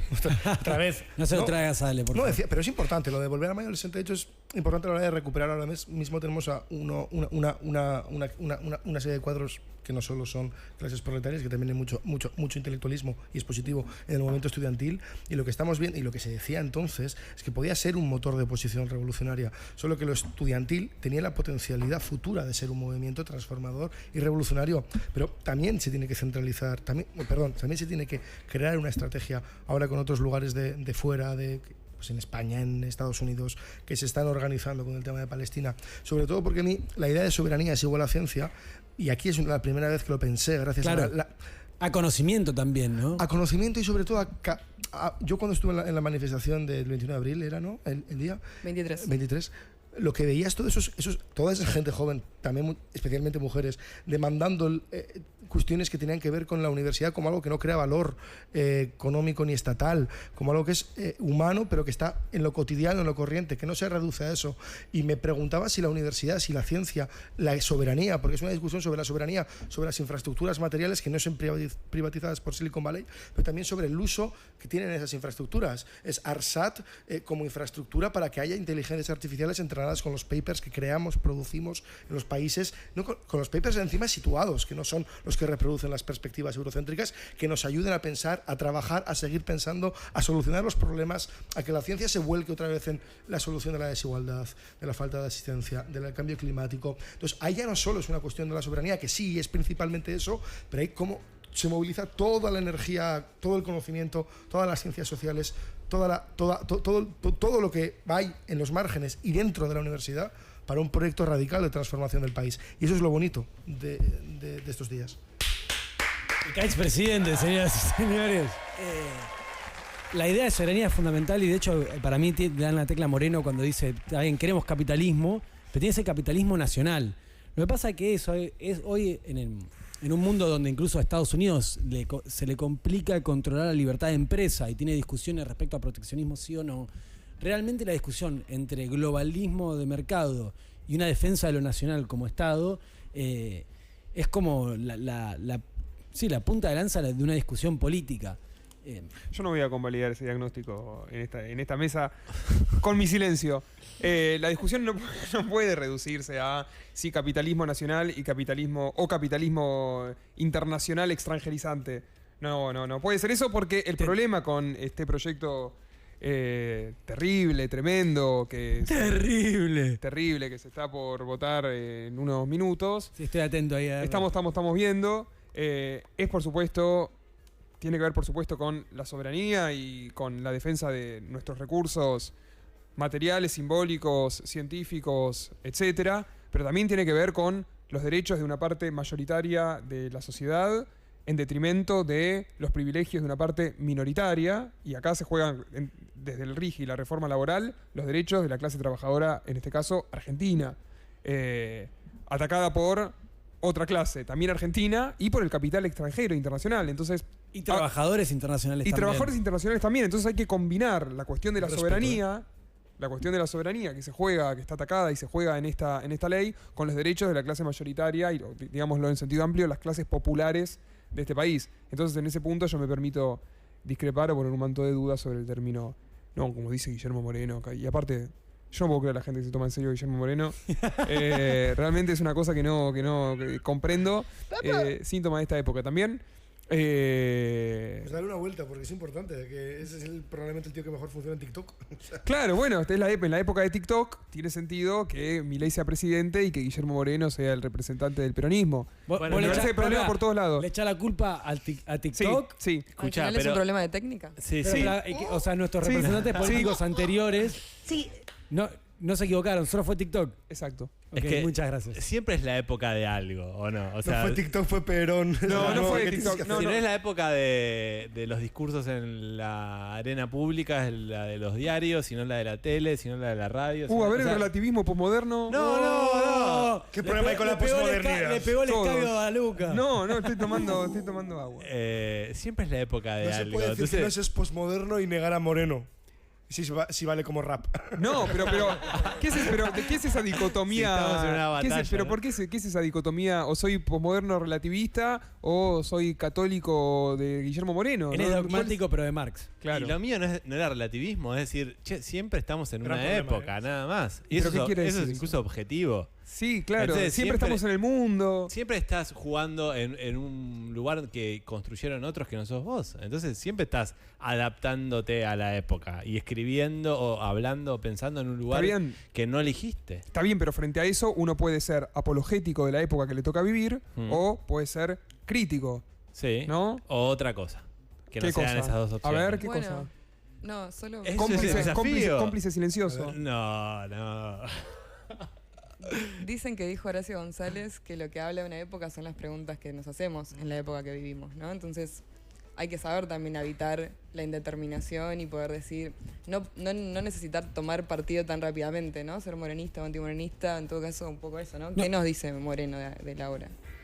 Totalmente. Y después respecto a TikTok y el peronismo y politizar la técnica, el peronismo utilizó toda la estrategia imaginativa en el sentido de imaginación y de imagen. Fue una gran potencia publicista el peronismo. No es que dijo, ¿El peronismo histórico decís? Claro. El peronismo del 55. Era- Del 44 al 50 ¿cuánto? 55. Ah, sí, claro. Si alguien entendió la época fue Perón. Obviamente. Perón era más contemporáneo que hoy en día escuchar swag. ¿Qué suague que es? A lo que no sabés, por eso contemporáneo. No, lo vi. Ese que es gamer también. Hago Fortnite 2018. 2008. ¿Pero qué pasa para que estemos volviendo a ese sujeto, ese ser humano, del humano peronista que se basa solo en la dialéctica capital-trabajo, que es lo que explota Moreno? ¿Por qué estamos haciendo ese repliegue? No, es un problema eso también, es un Otra problema. vez. Y que Ahí Mailén lo aparece movilice de otra Grabois. forma. Sí. Ahí aparece Grabois como el contrapunto a Moreno en cuanto a ampliar la dicotomía capital-trabajo, en cuanto menos a nivel formal del trabajo. Es lo bueno que tienen los humanistas, ¿no? Y sí. Espera a ver. Yo quería decir... ¿Lo vas a permitir en esta mesa? Sí, el humanismo de Grabois lo permito. ¿Hemos alcanzado el núcleo rayador? El humanismo práctico lo permito. A mí lo que me seduce pensar también es que realmente cuando Keynes en la década del 30 y 40 destrabó la crisis en la que se había metido el capitalismo, fue teniendo una hipótesis contraria a, obviamente, a la austríaca, que es a menor emisión, menor inflación, pero no por un problema de inflación, sino por creación de valor. Esta suposición de que inyectar de más hace después crear valor porque crea vida. Hay muchos trabajos ya hechos respecto a cómo las Conectar Igualdad, que eran las computadoras que entregaba el gobierno kirchnerista, le permitieron a muchos de los pibes que después pasaron a la escena trapera hacer sus primeros bits. Y ahí vos tenés una entrega. O sea, si uno pudiera establecer, que creo que alguna vez lo intentamos, la cadena causal entre el Duki trabajando con una Conectar Igualdad y después el Duki llenando el Bernabéu. Trueno y Woz. Puedes agregar esa lista, sí. Bueno, ahí tenés realmente el hecho que la inyección estatal, porque ya de hablar de plata es una metáfora la plata. La inyección estatal, hasta te diría que lo único que importa si me pongo es vitalista. La inyección estatal de vida produjo vida, que hoy lo que se hace muy bien el capitalismo y más de plataformas es hacer de esa vida un objeto económico, en el sentido que incluso las redes sociales capitalizan cada una de las cosas que nosotros hacemos. Y eso, con la idea de un CONICET de artistas o de salida universal, realmente también puede ser una salida no solo anticapitalista, o que puede ser más allá del capitalismo, no es eso, sino que vale la paradoja de que incluso creando esa cantidad de cultura, es hoy crear una cantidad de economía. Entonces, quizá, al igual que Keynes hace 100 años, esa inyección es la que permite el salto hacia adelante. Argentina estaba preparándose en algunos aspectos para dar un salto cualitativo a nivel tecnológico. Bueno, de hecho, es como la tristeza de que va a aprovechar el gobierno de Milei los trabajos en los gasoductos de Néstor Kirchner, ¿no? Y a mí esa esperanza me gusta, ¿no? De suponer que realmente podemos hacer un neokeynesianismo, que quizá la deriva más práctica de ese neokeynesianismo sea el salario universal, como una forma de hiperkeynesianismo, que en realidad no es otra cosa de lo que ya hace para mí el mercado, que también creo que es keynesiano en cómo trabaja sobre sus productos, pero eso es otra hipótesis. Sí, esa figura de Duki, yo lo escuché contar que ponían una piseta congelada abajo de la Conectar Igualdad para que no se cuelgue porque estaban ejecutando el programa que era que no le daba, pero igualmente lo podrían ejecutar, y Elegante también hizo sus temas ahí. Son cosas que pasan 15 o 20 años después, ¿no? Es que llene el Bernabéu Duki es un proyecto de Estado. Es un proyecto de Estado. Un proyecto de Estado. Entonces todo Estado debería, creo que en esto es lo que estamos quizás coincidiendo todos, debería poder darse el derecho, incluso el gusto, de tener políticas de derroche. Porque después no sabes qué va a pasar con eso. Entonces no puedes planificar sacar un artista. Vos tenés que apostás a cierta sola y eso es derroche, no es inversión. Y esa para mí es la representación de Argentina en la escala mundial, que es, nunca tuvimos los criterios técnicos para hacer lo que quisimos hacer. O sea, para que Charlie piense que podía hacer la misma música que Lennon, solo fue de un arrojo que es derroche. O sea, pero no puede ser de otra manera que con arrojo. Lo que pasa es que ese arrojo requiere de condiciones de posibilidad, pero es como absurdo pensar que puede haber una creación planificada, ¿no? Que se te puede ocurrir una idea planeando que se te va a ocurrir una idea, ¿no? Es como la contradicción en los términos en sí misma. Lo que a nosotros nos dieron, que es de lo que ustedes hablaban antes y también me daban ganas de meterme en eso, o sea, solo voy a pasar por ahí, pero lo pensaba cuando los escuchaba hablar, es que nos dieron condiciones de posibilidad para tener ideas, ¿no? Sí, para esta charla. Para esta charla. Básicamente nos pagaron durante muchos años para que tengamos esta conversación. Esta charla está financiada con la tuya. Sí. Con la tu. Los años más felices de nuestra vida. No, pero digo, ellos ahora nos están dando una cantidad de laburo tremenda, y lo que me parece casi gracioso es que le dan laburo sobre todo a aquellos sectores que ellos consideran improductivos, ¿no? La creatividad estalla en contextos así de crisis, porque es cuando más pensamos, cuando más imaginativos nos ponemos, cuanto más nos juntamos a hacer cosas. Esto que estamos haciendo ahora acá, pero lo que hacemos casi todos nosotros todos los días, tiene que ver con que nos movieron un poco el piso, nos sacaron de algunos lugares de comodidad que teníamos en términos de prácticas y en términos de pensamientos, y estamos haciendo todo el tiempo. Si nos pagaran por eso seríamos millonarios. No nos pagan todavía, pero sí es cierto que al final motorizan aquello que quieren destruir, ¿no? Y eso es interesante. Sí, nosotros estamos recontraformados en criticar fundamentos, ¿no? Que es lo que hablábamos antes que hizo Milei. O sea, ir a criticar las bases de una sociedad, eso es lo que nos enseñaron que teníamos que hacer todo el tiempo, ¿o no? Sí. Entonces ahora estamos en ese terreno que estudiamos, pero perdiendo. Y para mí esto conecta mucho con lo que estamos hablando al principio de la falta de discursos. Y en algún momento vos también lo mencionaste antes, Ale, que para mí es realmente, ¿para qué sirven las ciencias sociales o para qué sirven las ciencias humanas o para qué sirven la filosofía? Todas esas distinciones son del siglo XX y no tenemos por qué hacernos cargo. Realmente es para poner palabras en lo que no se comprende. Y quizá una de nuestras crisis más grandes, y eso es una autocrítica respecto al pensamiento nacional, es que vos decías esto, que no hay como nuevos popes intelectuales, incluso estamos yendo al Mayo francés, ¿no? Sí. Y es que no hay teóricos de la época. No hay teóricos de la época y no hay teóricos de la época que estén pensando acá, ¿no? Es como, incluso las editoriales más interesantes argentinas en cuanto a pensamiento contemporáneo no editan principalmente autores argentinos. No, pero hay autores argentinos, hay pensamiento argentino. Varsavsky. Sí, pero no. Eukovich. Pero no hay. Cuando decís no hay popes, pero porque no es lo hablamos muchas veces, no es la época de las grandes figuras, no es la época de los grandes nombres. Decir a y en Milei. el plano intelectual, ¿qué? Y bueno, al parecer hay algo del nombre que sigue funcionando. Que también es Cristina, digamos. Es casi la Closiano, te lo diría. No, está bien. Pero yo me refiero a en el ámbito cultural, en el ámbito artístico, en el ámbito académico, grandes figuras, grandes nombres. La política siempre implica, pero grandes nombres en el ámbito político, académico, artístico, como eran los 80, por ejemplo, ya no hay figuras equivalentes a Pero en general eso lo hablamos que no había, era más por el contexto de hacer y no porque ya no seamos tan inteligentes como antes. Seguro, sí. Yo creo que también, o sea, perdónenme el momento optimista que voy a tener completamente out of context, pero creo que también es porque hubo un proceso de democratización justamente del acceso a tomar la palabra, del acceso a formarse, que hace que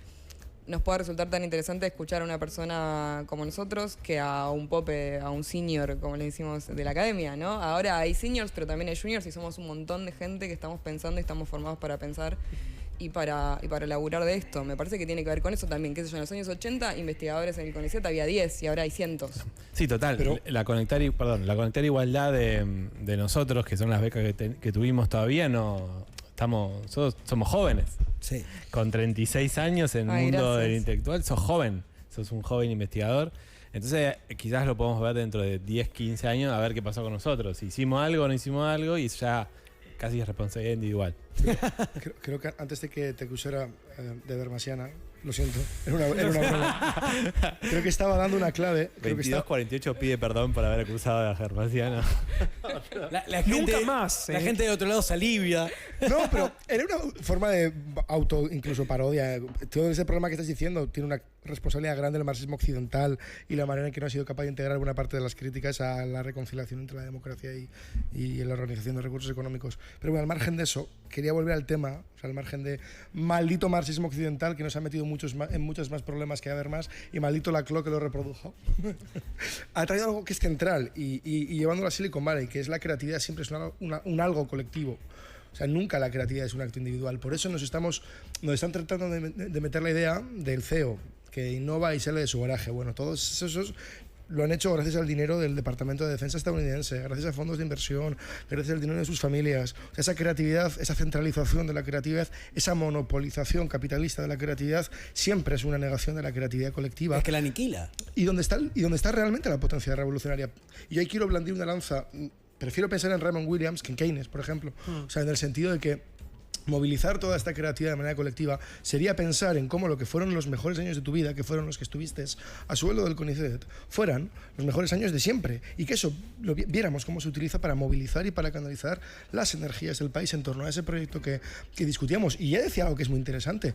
El propio Raymond Williams, cuando da su idea de lo que significa escribir, siempre habla de la escritura como un algo colectivo, que elimine el concepto del especialista, el especialista único donde todo se centraliza. Eso es un pensamiento muy liberal y incluso más neoliberal, que es lo que discutíais antes. Entonces, ¿cómo llegamos a esos puntos en el que creo que ya estamos? Porque tú decías, veremos en 10 años. Yo creo que ya estamos en puntos donde el conocimiento que tenemos es enorme para articular redes de transformación del país en líneas distintas. O sea, con la capacidad que nos ha dado la universidad pública y no solo, y otros espacios de socialización que pueden ser más sociales. Las instituciones culturales de las que tú decías, o sea, ¿cómo hacemos un post-keynesianismo, si quieres? Es marxismo en realidad, porque es cómo socializas la creatividad y las infraestructuras que lo permiten para que esa creatividad colectivizada y organizada de manera estratégica dé lugar a proyectos de desarrollo colectivo que no se centren en las visiones industriales actuales de no es que no explotamos suficiente litio. O sea, las industrias del conocimiento no como industrias, sino obviamente como en control de los propios productores, autores. Sí, ahí hay que hacer una operación de otro orden, que es una operación política. Gracias por pararme. No. Es que me estaba yendo ya. Sí, se te estaba viendo todo colorado. Dije, no, voy a intervenir con algo. Gracias. El conocimiento por sí mismo, yo creo, ¿no? El conocimiento por sí mismo a un colectivo, a un producto de una conversación colectiva, no es en sí mismo transformador necesariamente, ¿no? El conocimiento, incluso el conocimiento crítico, que yo creo que son sinónimos, el conocimiento conoce. La pretensión del conocimiento es conocer, es el conocimiento de los objetos que estudia, investiga, etc. Ahí, a transformarlos, se requiere de una práctica colectiva que es de otro orden, que es una práctica política, que es una práctica transformadora. Y la pregunta, que estoy de acuerdo, creo que es lo que vos decías. Sí, totalmente de acuerdo. Me gusta ponerlo en estos términos. Es cómo pensar la relación y cómo ligar la relación entre esa práctica teórica, esa práctica que pretende conocer los objetos, pongamos en este caso, que es lo que tenemos todos en común, los objetos sociales, con una práctica política que apunta a transformarlos. Siendo las 22:52 y que adeudamos una pauta publicitaria del medio. No te vendas, Octavio, no te vendas. No, nacimos vendidos, como ya lo dijo alguna vez el Chavo del 8. Bueno, les agradezco para mí por haber venido porque realmente recién estaba medio ahí abstrayéndome de la conversación y decía, es una conversación que Sí, te vi en cualquiera, ¿eh? Que podría haber estado sucediendo en mi casa. ¿Qué hacemos acá? Yo tuve el momento, ¿qué hacemos acá? Porque nos conocemos muchos, de hace mucho, bueno, a Kites no, pero es casi como la familia desde el primer día que lo vi. Obvio. Y nada, la he pasado muy bien. Y me parece realmente muy lindo que el cierre de este piso venga con un gran chivo para nuestra querida empresa nacional YPF, porque probaron los nuevos combos de hamburguesa de YPF Full. Escuchá esto, están inspirados en la cantidad de mundiales que ganó la selección. Tenés el combo 78, nuestra primera alegría. El combo 86, con la mística del 10. Y el combo 22, la gloria eterna. Son espectaculares y vienen con panceta, queso cheddar y huevo. ¿Todo eso? Sí, todos y con papa y bebida. No. ¿Qué esperás? Pasá por YPF Full y reviví el sabor de cada estrella. ¡Vamos! ¿Vamos Gente, a YPF ahora? ahora a comer YPF Full. Bueno, Full comer, sí. gracias por venir, Por favor, Gracias a gracias por ustedes. la invitación. Os van a embargar por IPF, así que. ¿Esto es lo que está pasando en Londres ahora? Maldito Repsol. No, esto es un problema con tu patria Se acá. había mandado Repsol. Ya vamos a hablar. Bueno, muchas gracias por venir. Mañana va a ser otra edición más de Que Rompimos. Y esto ha Para sido mañana, ¿qué traemos? todo por hoy. Para mañana hay que traer leído el capítulo 1, el capítulo 3 de la Constitución Nacional. Sí. Nada, muchas gracias. Nos vemos mañana y nos vamos a ir escuchando un tema que también le gustará al señor Alejandro Chuca, que es Funky Monks de los Red Hot Chili Peppers. Este programa fue personalizado. Fue casi. personalizado. La pasé espectacular, gracias, che. No, gracias a ustedes. Chao chicos, chao los que están allá. Gracias Gracias. Marian, gracias Mati, gracias Male y nos vemos mañana.